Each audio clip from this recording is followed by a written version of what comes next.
And joining us now on the debate in Boston, Massachusetts, Bill Fowler, Distinguished Professor of History at Northeastern University.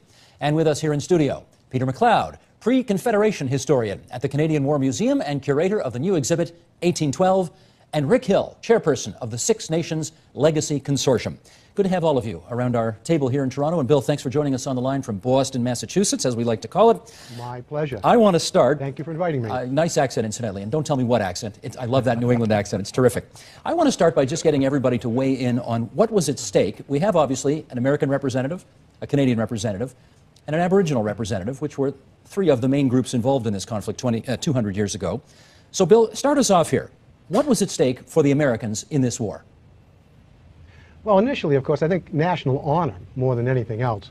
The causes of the war, impressment, Western expansion, British orders in council, all of those were aggravations. None of them, though, threatened the national existence of the United States. And so the United States went to war in June of 1812 out of anger and out of a sense of defending our national honor. What was at stake, Peter, for British North Americans? We weren't, of course, technically, we weren't Canadians yet, were we? Well, in terms of the broader conflict, nothing at all. The war is between the British Empire and the United States. No one is that concerned about Canada. But in terms of Canadians in the long run, the question is, are we going to stay Canadians or become Americans? And Rick, how about for Aboriginal, I was going to say Aboriginal Canadians, but they weren't that at the time either.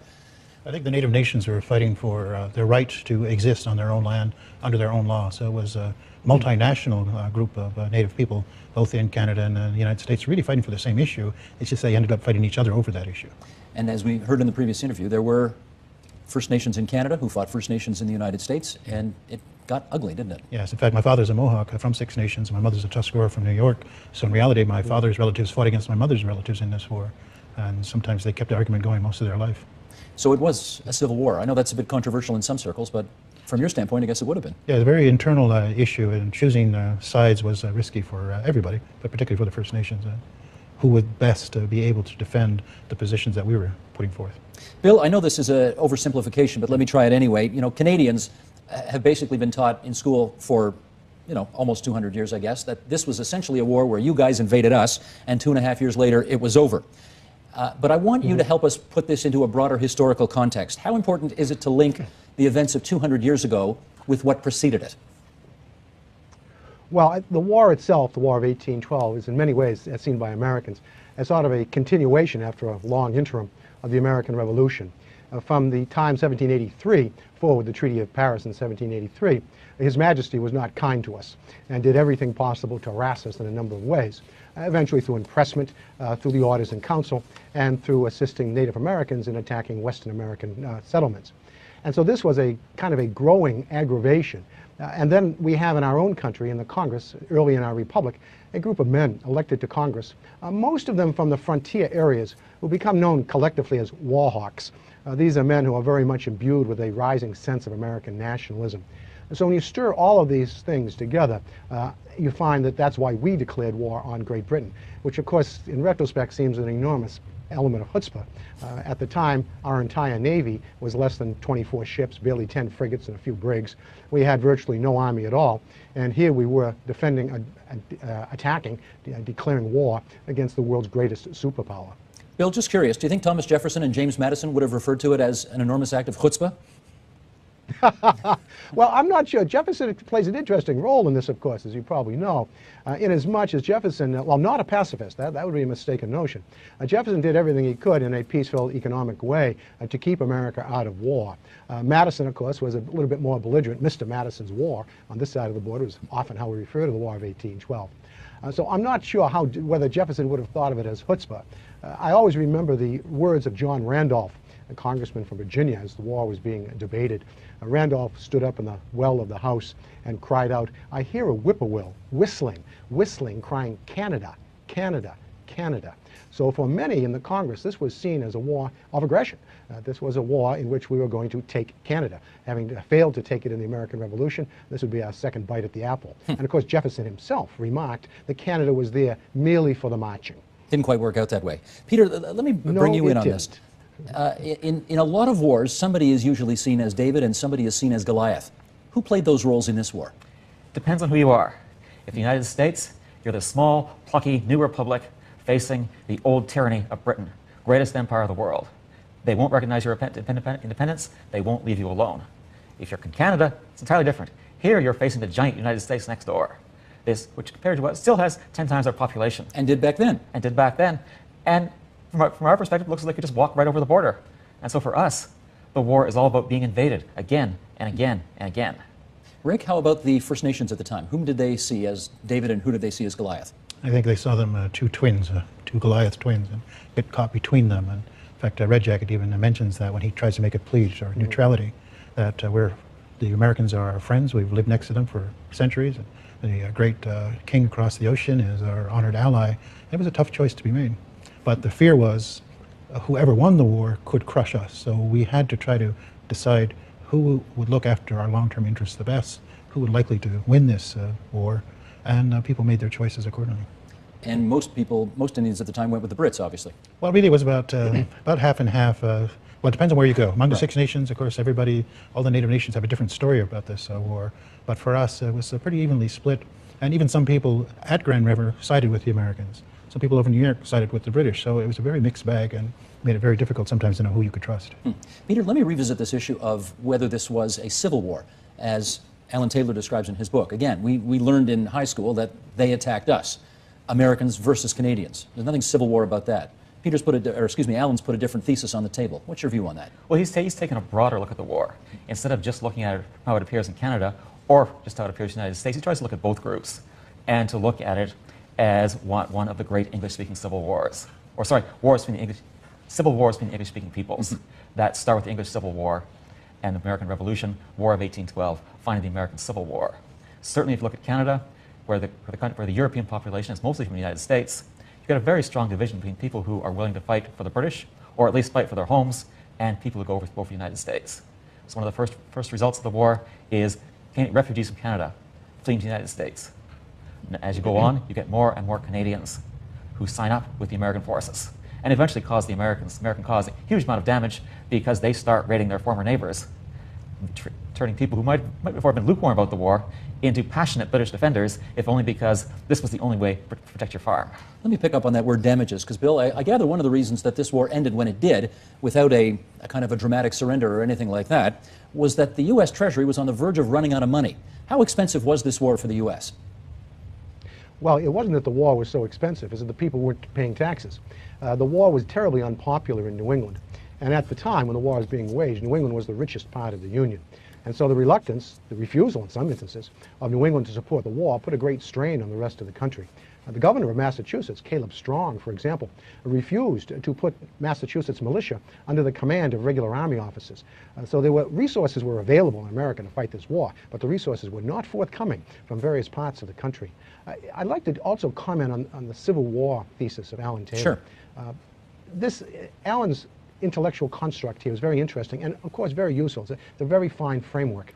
But like so many historical frameworks, when you look at it more closely, it doesn't always hold together very well. And Alan's thesis of Civil War, I think, works best along what he refers to, quite correctly refers to, as the borderlands. That is the area along the northern border between the United States and Canada, particularly along the Niagara frontier. And there I understand that. It's quite clear that Native Americans, as well as Europeans, Anglo-Europeans, back and forth. But you know, the war was wider than that. And that framework doesn't hold down on the Gulf Coast, certainly doesn't hold down in New Orleans with Andrew Jackson, nor does it hold on the battle for the lakes, either on Lake Ontario or Lake Erie. And it certainly doesn't hold for the battle on the high seas, where the American Navy distinguished itself. So I think Alan's construct of Civil War is interesting, very useful, but I'm not sure it applies generally to the entire, all of the campaigns in the war. Okay, let's follow up on that by talking about one of the lingering controversies to this day, 200 years later, and that is, who won this thing? Rick, I think the conclusion that most people came to, they can argue whether it was America or Canada, but everybody agrees the Indian peoples of the day lost. Is there any controversy about that?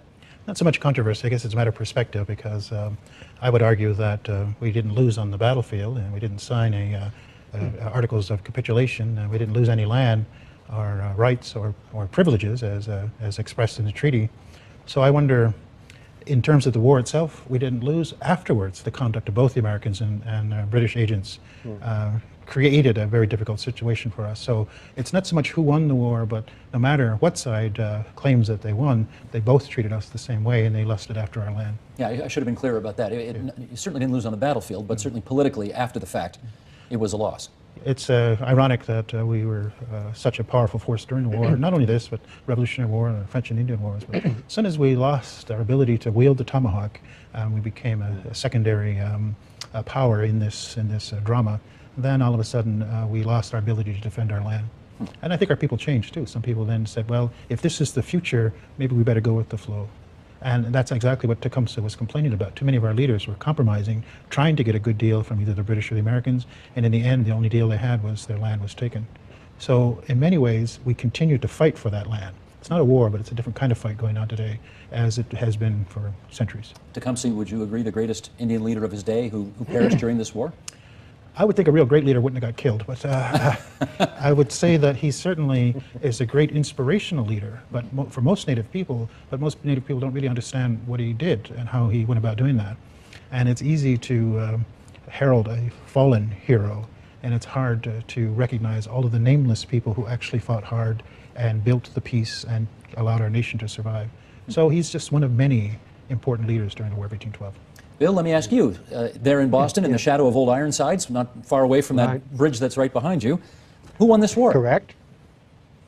Well, you know, it's an interesting question. I always, when someone asks me that, I remember the words of Talleyrand, the French foreign minister who went through the French Revolution. At the end of the Revolution, someone asked Talleyrand, Monsieur Talleyrand, what did you do during the Revolution? And his response was, I survived. And I think that's probably what the United States can say most effectively, that we survived. It's very difficult for us to argue that we won. I don't think that's the case. And as you know, the Treaty of Ghent has simply established status quo ante bellum. Perhaps we did establish ourselves as a permanent republic, that's true, but it was hardly a great victory. It is somewhat ironic here in Boston, the home port of USS Constitution, Old Ironsides, the great heroine, the American heroine from this war, and we celebrate her. Yes, yet it is this very city, it is this very commonwealth that during the war didn't want to support the war, but now we certainly gather around Constitution. I'd also like to comment for a moment on Native peoples, because I think there is an interesting perspective here. As long as empires were at war in North America, the Native peoples could use their leverage. They could try to play one off against the other. Of course, in 1763, the French left, and the Native peoples lost that lever. And they were left in the hands then of the British Empire, the colonials and the British.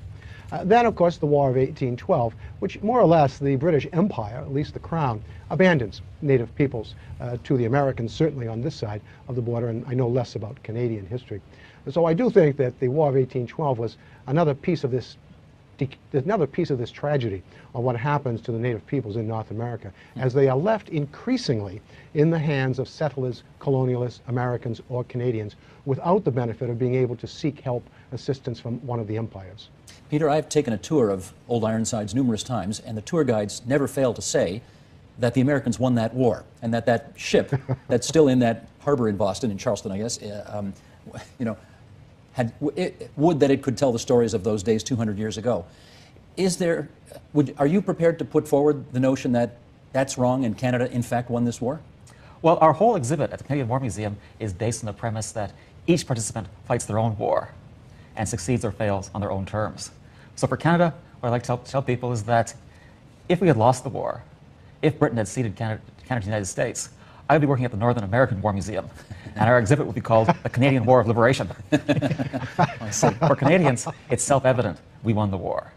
For the Americans, though, they're fighting a broader war. All we care about is Canada, but the Americans are fighting across the North Atlantic world, really from the Mississippi to the English Channel.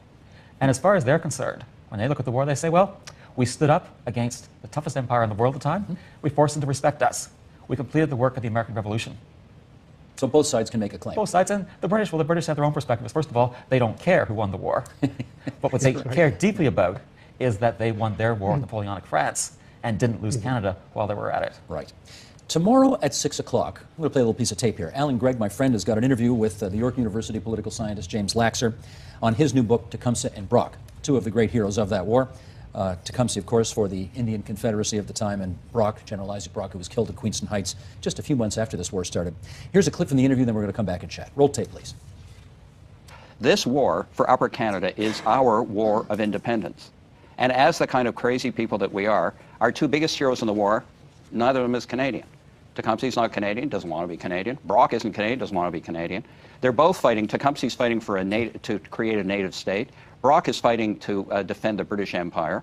And yet, they emerge as enormous figures in our history.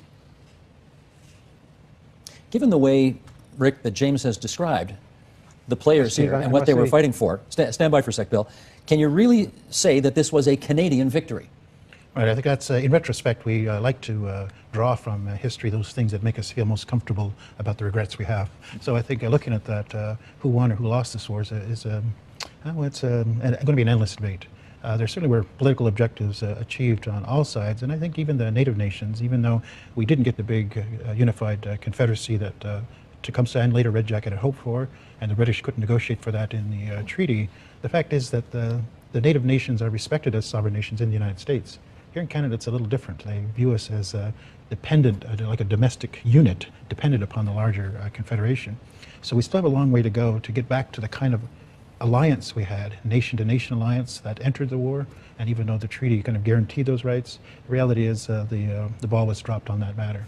Bill, I'd be interested in your take. Tecumseh was clearly fighting for his fellow native Canadians, if I can put it that way. Isaac Brock was clearly fighting for the British Empire. This notion of fighting for Canada wasn't even there yet. So does Canada have any business even trying to claim victory in this?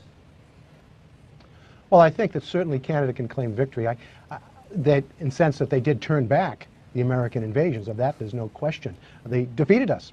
I suppose that is simply the truth. They defeated us. So in that sense, we failed. If our objective was to conquer Canada, and that certainly was one of the objectives, I believe, then we failed in that objective. They turned us back, and we lost that battle. Peter, how about this notion that most of this war took place? You know, the biggest city in Canada at the time was Quebec City. The war didn't go there. Montreal was the second biggest city. That barely saw any action. Most of this war was fought on the north and south shores of Lake Ontario. Western New York, you know, they blew up our capital. We blew up theirs. Was this really a British North American war, or was this more of an Ontario conflict? Oh, it's definitely British North American. When people ask me, what's the most important battle of the War of 1812, I always say, it's the battle that was never fought, the American siege of Quebec City. Right. Quebec City, where the British received troops, supplies, munitions from Britain, is the one point that Britain has to hold and the United States has to take if either one is going to win the war. Halifax is a hugely important naval base for the British, where they base their blockade of the northern part of the eastern seaboard of the United States. So most of the fighting does take place in southern Ontario and southwestern Quebec, but there are important sites for the war all across what is then Canada. Okay, let's go into the aftermath of the war here, and I want to talk about the long-term consequences.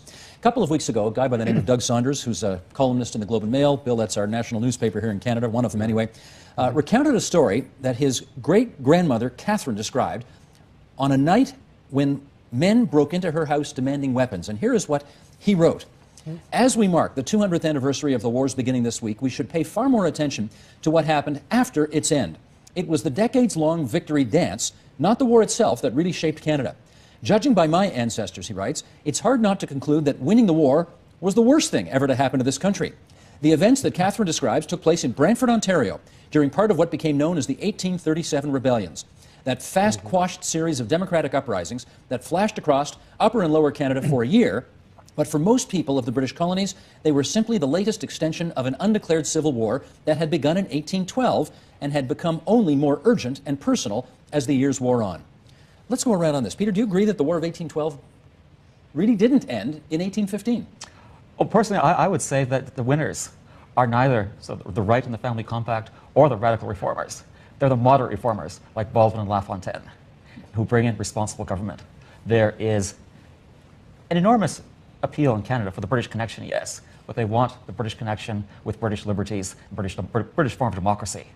And the people who ultimately win are the people who seek non-violent political power. Rick, what's your view on that? That the war didn't really end in 15, it went on a lot longer. I think it still continues. Every time I see a new Walmart coming up, I wonder who won the war. When the iPhone replaces the BlackBerry, you got to ask who's winning the war. So I think American culture and the biases that it has are influencing the Canadian lifestyle to a more significant degree than we may want to admit. We're laughing, but you're making a significant point here. Yeah, so that in the end, they have a pervasive way of getting you over to their side. And I think that's what happened to a lot of our people trying to make up our mind. Do we assimilate and acculturate to their form of lifestyle, which is what Jefferson and even Washington wanted for us, to be farmers like them, or do we try to maintain a way of life that was based upon a very old connection to the land? And so when we try to wrestle with the legacy of this battle, we're still fighting it. In a sense, we're still fighting for our right to be us on our own land, under our own law. And but that's been the fight ever since 1492. Bill, I wonder from an American point of view whether you folks think that this war in fact ended in New Orleans in 1815. I think this war is an epic event, not in and of itself, but because of what it symbolizes. You know, since the moment Jacques Cartier sailed up the St. Lawrence, for the next several hundred years, it was an unsettled question as to who would be dominant in the North American continent, who would live here permanently, who would have control. The War of 1812 settles that issue finally after centuries. And the settlement is that the United States and Canada, Great Britain, will jointly occupy this continent, and that the native peoples who have been here will be sidelined, will be, as much as these powers can, pushed aside. It creates 100 years of peace.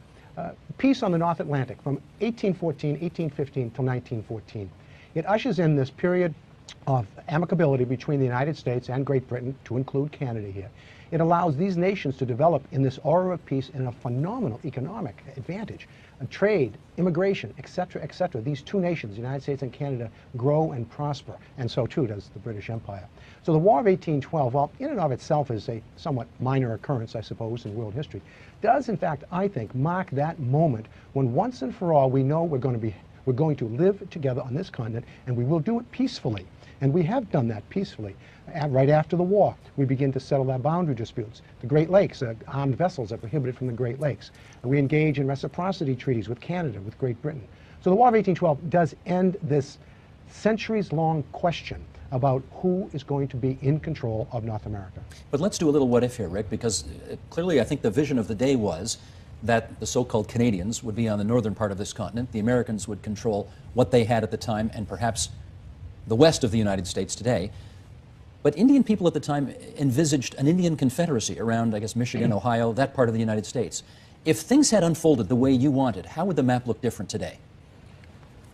When you look at what could have been possible if we were able to form a unified response to Western expansion, be it British or American or Spanish or French, I mean, we might have been able to forestall maybe the inevitable, because the numbers just don't work in our favor, no matter how big the United States was. It's this big consuming machine. In fact, in our language, we call it this huge serpent with an insatiable appetite. That's the United States, and it's going to keep on going.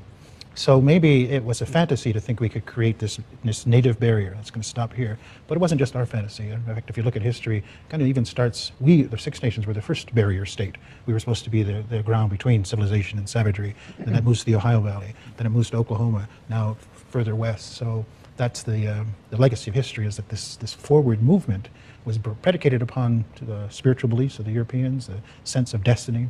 And I guess that's the sad part, is that even the treaties they made, like are shown in these replicas that I have here, were supposed to guarantee a certain kind of alliance for that future.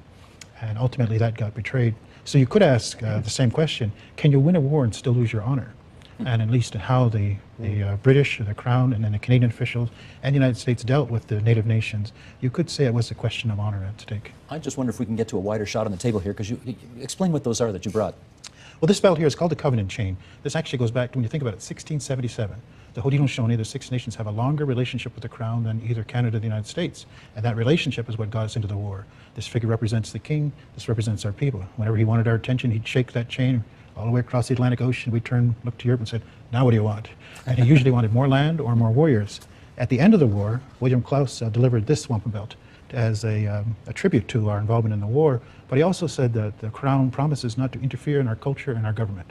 Well, we both know they didn't do too good on that pledge. So what we're saying, in the next 200 years, maybe we should focus in on the pledges made. What is possible that we can restore a sacred and profound relationship, a political relationship between all of the parties? Peter, with just a minute to go here, those belts belie what the conventional wisdom around this war is. You ask anybody, what's the legacy of the War of 1812? And the usual answer is, almost 200 years of peaceful relations between Canadians and Americans. But that doesn't take into account the stories of those two belts, does it? Well, no, as Dr. Fowler mentioned, once the British and the United States more or less agree to get along, the military value of native allies declines immediately. And the British then almost literally turn on their allies.